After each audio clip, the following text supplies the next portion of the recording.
নমস্কার, কলিস cooking with লাইফস্টাইলে আপনাদের অনেক অনেক স্বাগত জানাই। আজকে আমি আপনাদের সামনে নিয়ে হাজির হয়েছি গ্রাম্য পদ্ধতিতে শোলা কচুর দারুণ স্বাদের একটি রেসিপি।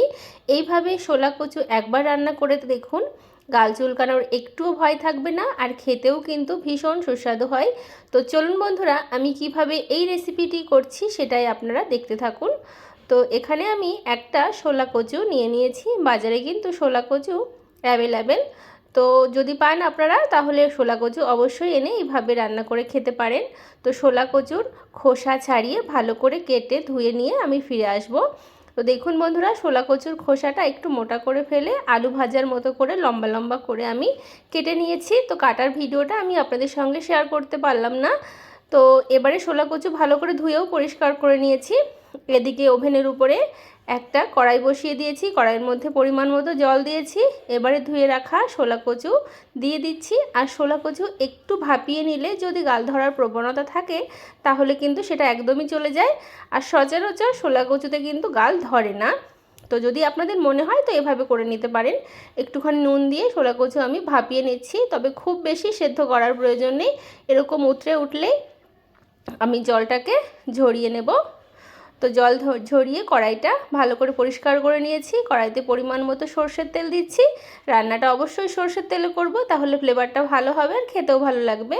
ফোড়নে রাই সর্ষে দিলাম, দুটো শুকনো লঙ্কা দিলাম, আর কিছুটা রসুন আমি থেতো করে নিয়েছিলাম, রসুন দিয়ে দিলাম। আর এইভাবে সর্ষে ফোড়ন দিয়ে আর রসুন যদি ফোড়ন দেন, খেতে কিন্তু অপূর্ব লাগবে। আর যারা রসুন খান না তারা রসুনটা স্কিপ করে শুধু শুকনো লঙ্কা সর্ষে দিয়েও কিন্তু করে নিতে পারেন। তো ফোড়নটা কিছুক্ষণ ভেজে নেওয়ার পরে ভাপিয়ে রাখা শোলা কচু দিয়ে দিলাম। রান্নাটা কিন্তু খুবই সাধারণ গ্রাম বাংলার রান্না। তো এই সব রান্না কিন্তু হারিয়ে যেতে বসেছে। তো সেই রান্নাটাই আমি আপনাদের সামনে তুলে ধরার চেষ্টা করলাম। তো আপনারা যদি না করে খেয়ে থাকেন এরকমভাবে, অবশ্যই ট্রাই করতে পারেন। কিছুক্ষণ নাড়াচাড়া করে ঝালের জন্য আমি কাঁচা লঙ্কা চিড়ে দিয়ে দিলাম। আর ঝালটা একটু বেশি হলে খেতে বেশি ভালো লাগবে, যেহেতু কচু জাতীয়তে কিন্তু একটু লঙ্কা বেশিই দিতে হয়।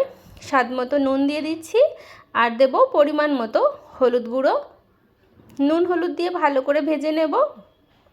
রান্নাটা কিন্তু খুব চটজলদি হয়ে যায়, আর খেতেও কিন্তু ভীষণই ভালো লাগে।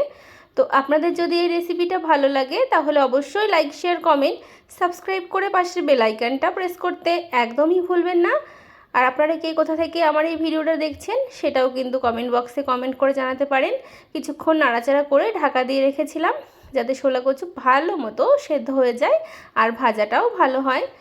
তো দেখুন, ঢাকনাটা নামিয়ে নিই, আমি আবার নাড়াচাড়া করে দিচ্ছি। শোলা কচু কিন্তু খুব সুন্দর সেদ্ধ হয়ে গেছে, আর রান্নাটা কিন্তু প্রায় হয়ে এসেছে। তবে আমি আরেকটু লাল লাল করে ভেজে নেব, তাহলে গরম ভাতের সঙ্গে প্রথম পাতে খেতে কিন্তু ভীষণই ভালো লাগে। আর যারা কচু খেতে অপছন্দ করেন তাদেরকেও একবার এইভাবে বানিয়ে দিতে পারেন। আমি গ্যারান্টি দিচ্ছি ভালো লাগবেই, এতটা সুস্বাদু হয়। তো আপনাদের কেমন লাগলো অবশ্যই জানাবেন। তো আমার কচু ভাজা হয়ে গেছে, একটা পাত্রে নামিয়ে নিচ্ছি। গরম গরম ভাতের সঙ্গে পরিবেশনের জন্য তৈরি রসুন সর্ষে ফোড়ন দিয়ে শোলা কচুর ভাজা।